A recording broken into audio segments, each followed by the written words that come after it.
បងធុញអត់ព្រោះវីដេអូណាក៏ចេញមកឃើញតែចាប់ផ្ដើមធ្វើដែរអញ្ចឹងខ្ញុំគិតថាចង់ថតឲ្យមានលាយទេសភាពប្លង់ខាងក្រៅខ្លះព្រោះថាផ្ទះខ្ញុំនៅតាមវាលស្រែអញ្ចឹងសវោទេសភាពស្អាតចង់ឲ្យអ្នកទាំងអស់គ្នាបានឃើញពិសេសគឺចិត្តចូលដល់ខែវស្សាហ្នឹងហ្មងអញ្ចឹងបើគិតថាល្អចាំជួយខមមិនប្រាប់ខ្ញុំវិញផងណាហើយថ្ងៃនេះឃើញខ្ញុំកាន់ដប M150 ហ្នឹងគឺខ្ញុំមានអីពិសេសដែលធ្វើចេញពីដប M150 ហ្នឹងគឺស្អាតខ្លាំងហើយយើងអត់មានចាំបាច់ចំណាយច្រើនទេអញ្ចឹងចង់ដឹងថាដបអញ្ចឹងតើខ្ញុំយកទៅធ្វើអីដែលខ្ញុំថាពិសេសហ្នឹងមានតែចាំតាមដានវីដេអូនេះឲ្យដល់ចប់ឥឡូវកុំឲ្យវែងឆ្ងាយយើងមកមើលពីរបៀបនៃការធ្វើទាំងអស់គ្នាបងដៃយើងមកធ្វើជាមួយនឹងกระดาษឡាំងនេះសិនហើយយើងកាត់ទៅតាមទំហំដូចដែលខ្ញុំបានដាក់នៅក្នុងវីដេអូនេះមកហើយយើងប្រើស្គុតกระดาษយកមកបិទសូរពីក្រៅជុំវិញกระดาษឡាំងហ្នឹងហើយបានជាយើងត្រូវការបិទស្គុតกระดาษពីក្រៅទៀតដោយសារតែกระดาษឡាំងគឺយើងត្រូវលាបថ្នាំពណ៌វាទាំងអស់អញ្ចឹងបើយើងលាប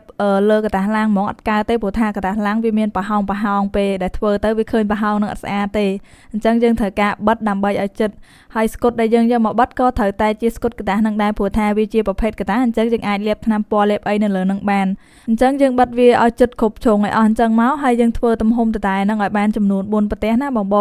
ន្ទាប់មកយើងយកអាกระดาษឡាំងដែលយើងបិទស្អាតហើយអស់ហ្នឹងយកមកតម្រៀបគ្នាដូចដែលខ្ញុំដាក់អញ្ចឹងមកហើយចន្លោះពីមួយទៅមួយគឺ2សង់ទីម៉ែត្រជំហានបន្ទាប់គឺខ្ញុំប្រើឈើការ៉េមដើម្បីបិទភ្ជាប់តกระดาษឡាំងហ្នឹងព្រោះថាឈើការ៉េមវាស្ដើងហើយ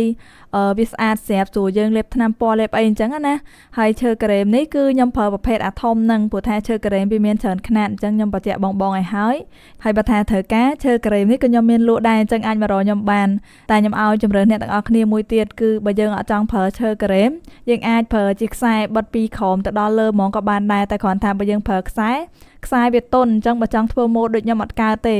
យើងបានតែបិទกระดาษឡាំងធម្មតាអញ្ចឹងហើយលេងឡាយអក្សរលេងអីនៅលើกระดาษឡាំងហ្នឹងទេបើថាចង់ដាក់ដបដូចខ្ញុំអញ្ចឹងគឺដាក់កើតទេព្រោះថាវាទន់អញ្ចឹងបន្ទាប់ពីលាបថ្នាំសពអស់ហើយខាងលើនេះខ្ញុំ highlight ដាក់ពាក្យថា home មួយទៀតហើយបញ្ជាក់អ្នកទាំងអស់គ្នាថាអក្សរនេះគឺខ្ញុំមិនមែនទៅសេដោយដៃទេដោយសារតែអក្សរខ្ញុំអត់ស្អាតពេលអញ្ចឹងទៅសេអត់កើតទេគឺខ្ញុំ print អក្សរហើយយកមកកាត់បិទទេហើយត្រង់នេះយើងចាប់ផ្ដើមចោះរុនសម្រាប់ដាក់ខ្សែសកពយួរហើយចំពោះប្រវែងខ្សែអីគឺយើងដាក់មើលតាមអាសមល្មមទៅនឹងរបស់យើងទៅបានហើយកុំដាក់វែងពេកចូលមកដល់ថងនេះដូចខ្ញុំបានបញ្ជាក់បងមុននឹងអញ្ចឹងថាបើយើងអត់មានឈើការ៉េមទេយើងអាចដាក់ជាខ្សែបិទពីក្រោមរហូតមកដល់លើហ្មងក៏បានដែរព្រោះថាខាងលើនេះក៏យើងគង់តែដាក់ខ្សែសម្រាប់ដាក់ពយួរវាដែរឥឡូវយើងចូលមកដល់តួឯករបស់យើងដែរជាមេផ្ដើមគំនិតនេះម្ដងគឺដប M150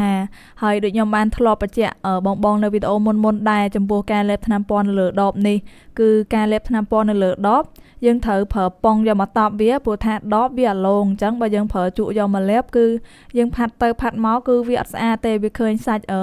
និយាយទៅឃើញសាច់អត់ស្មើស្អាតហ្មងណាបើយើងប្រើប៉ុងយកមកតប់អញ្ចឹងគឺយើងតប់វាទៅដបរាងកម្ៅអញ្ចឹងយើងដាក់វាតែ2ដងអីទៅគឺស្អាតហើយណាបងហើយធ្វើអានេះក៏យើងត្រូវចេះរើសដបដែរបើថាដបរាងកប៉េងកប៉ោងខ្ពស់ទាបធំវែងអីចឹងនេះក៏ដាក់ទៅអត់សូវស្អាតដែរបានតែដបរាងចឹងឯងហើយធ្វើរបស់ដេកផ្ទះអញ្ចឹងបើយើងធ្វើមួយក៏អត់សូវស្អាតដែរបានតែយើងធ្វើ3 4អីមកបានពេលដែលយើងដាក់តាំងវាជុំគ្នាទៅឃើញលើកសម្រស់ខ្លាំងហ្មងហើយរបស់អញ្ចឹងខ្ញុំឃើញឥឡូវគេពេញនិយមទិញមកពីចិនឬក៏ពី app 淘បៅអីហ្នឹងយកមកដាក់តាំងដេកផ្ទះប៉ុន្តែខ្ញុំចង់ឲ្យអ្នកទាំងអស់គ្នាមកសាកធ្វើខ្លួនឯងវិញព្រោះថាចំណេញខ្លាំងណាស់ហើយសម្រស់ក៏អត់មានឲ្យចាញ់គេបានដែរហើយមានអ្នកឆ្ងល់អត់ថាយើងធ្វើដបធ្វើអីគឺយើងដាក់សម្រាប់ដាក់តាំងផ្កាអញ្ចឹងណាហើយផ្កាយើងដាក់តាំងឲ្យវាមាន2-3ពណ៌អញ្ចឹងមកគឺដាក់តាំងទៅឃើញលើកខ្លាំងមែនតើបងអាចមើលបានអញ្ចឹងឈប់ទិញពី app 淘បៅតែអាចកំងទិញពីខ្ញុំបាន